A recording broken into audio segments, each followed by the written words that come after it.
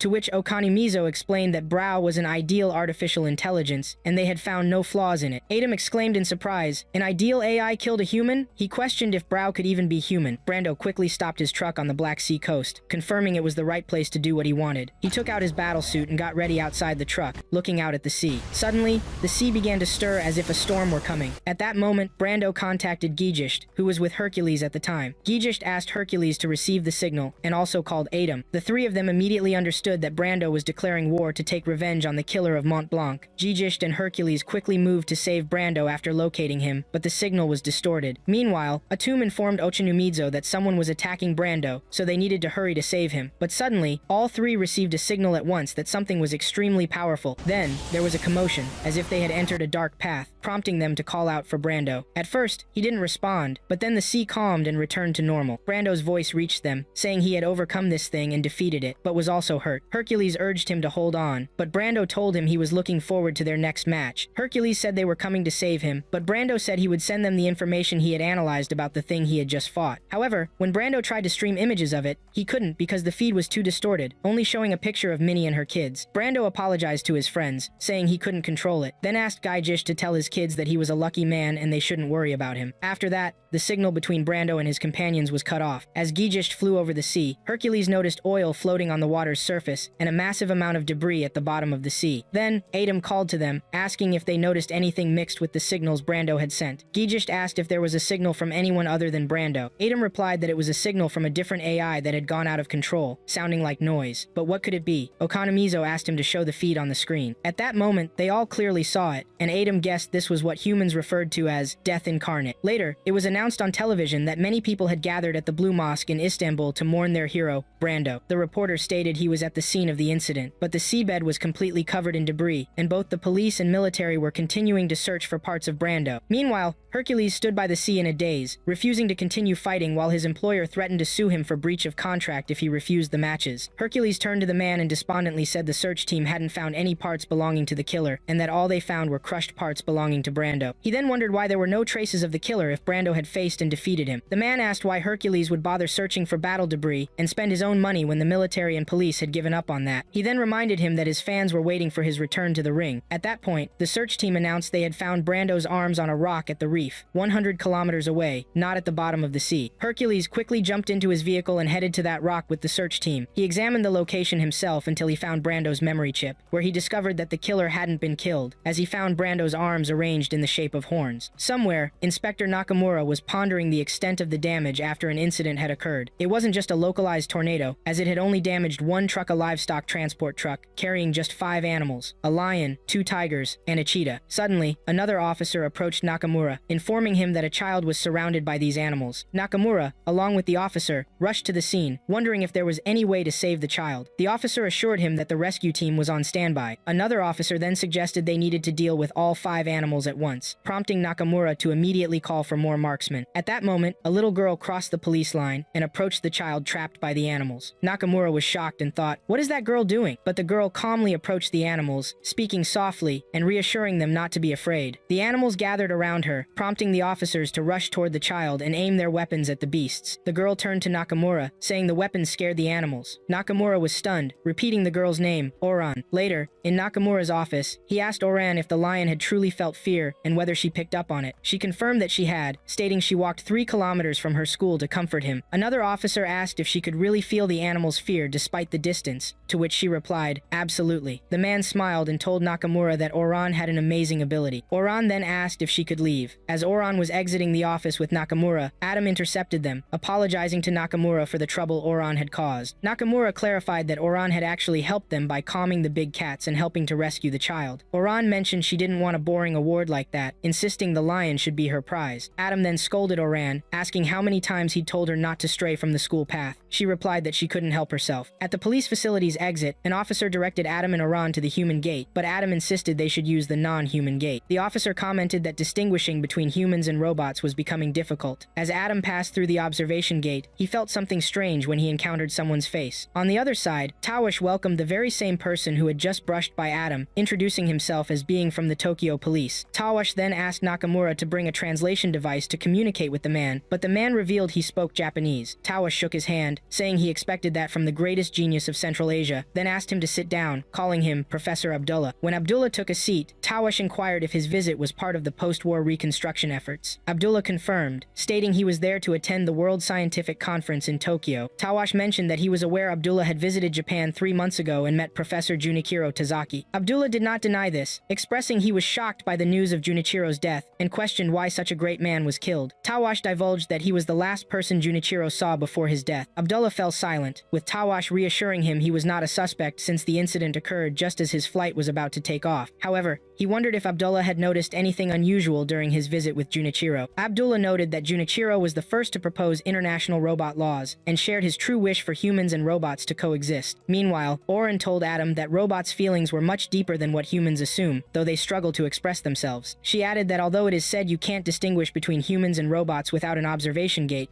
she could tell the difference right away because humans show complex expressions. When she turned to Adam to mimic human facial expressions, Adam mentioned he couldn't determine the gender of the man who passed by the observation gate. Was he a human or a robot? On the other side, Tawash and Nakamura were seeing Abdullah off at the gate, with Tawash thanking him for his considerable help. As Abdullah passed through, the gate lit up red, and an alarm sounded. Nakamura yelled at the officer to turn off the alarm. Abdullah then turned to Tawash and Nakamura, apologizing as he explained that he had lost most of his organic body during the last war. He added that he had heard about a tornado striking Tokyo that day, and wondered where it had hit. Oren, sensing fear suddenly, was reassured by Adam that the big cats were okay now. Oren replied that this feeling came to her momentarily. Adam asked if it still lingered, to which she replied it was a very faint feeling she couldn't pinpoint. Looking up at the sky, she stated that lions hide their fear when they feel tremendous terror. She then turned to Adam, remarking that she knew he was feeling more frightened than the lions. At Gijish's home, he stared at a picture of Brando with his family. Helena approached and consoled him, asserting it wasn't his fault what had happened. Gijish looked at her and suggested they should go on a trip. Helena was surprised and asked if he could take a leave of absence. He explained that management now considers the attacks by robots to have ended. She replied that a change would be good. Gijish then asked for her opinion on going to Japan, recalling that he had visited for work and found it a beautiful place. Helena agreed to the idea, and Gijish contacted Marco Polo Tours to make a reservation for himself and his wife. When he tried to register Helena, the company representative informed him that she was already registered with them. Gijish expressed confusion, noting that Helena hadn't left the EU before. The representative clarified that he and his wife had previously booked a trip with them but cancelled it. Gijish, shocked, asked when that was, and the representative revealed that they had requested a visit to Japan 2 years ago. Recalling that they had been in Spain for training with Europol at that time, Helena confirmed that they lived in Madrid for a year. Gijish later looked at pictures he had taken with Helena back then, and recalled she had stumbled in a sunflower field and disappeared, prompting him to use GPS to find her. Gijish laughed, stating they had taken plenty of pictures. Helena quipped that they might have overdone it trying to mimic human behavior. Gijish responded that it had been fun. Later on, Gijish received maintenance on his body in Professor Hoffman's lab. Hoffman informed him that the maintenance was complete, and nothing seemed unusual as the data indicated everything was fine. However, he suspected Gijish was exposing himself to exhaustion. Hoffman then approached Gijish, advising him not to be too hard on himself regarding the Brando incident, explaining that human memory is perfect for people since it helps them forget, as life becomes harsh if one clings to painful memories. He continued, lamenting that unfortunately, robots have a permanent memory, and the only solution for a robot's memory is to erase it. Gijish asked if there was a record for deleting memories. Hoffman pondered for a moment, saying he wasn't sure. Gijish inquired about the effects of implanting false memories into his memory, to which Hoffman replied that he had heard this was common in correctional facilities, but that robots now had rights. Gijish then asked if someone could have erased their memories and replaced them with false ones, which could explain his melancholy. Hoffman adjusted his glasses, intrigued, and later sprinted after Director Schilling, who informed him that he was heading to a meeting and they could talk later. However, Hoffman insisted on speaking, stating he only needed a minute. He asked if he had done something with investigator Gijish's memory. Schilling suddenly stopped and asked Hoffman how many robots remained in the world at Gijish's level capable of transforming into a massive destruction system. Hoffman replied that there had been 7 such robots. Schilling noted that 3 had been destroyed in a series of mysterious incidents: Mont Blanc, North, and Brando, leaving only 4, one of which was Gijish. Schilling remarked that they had invested heavily in Gijish,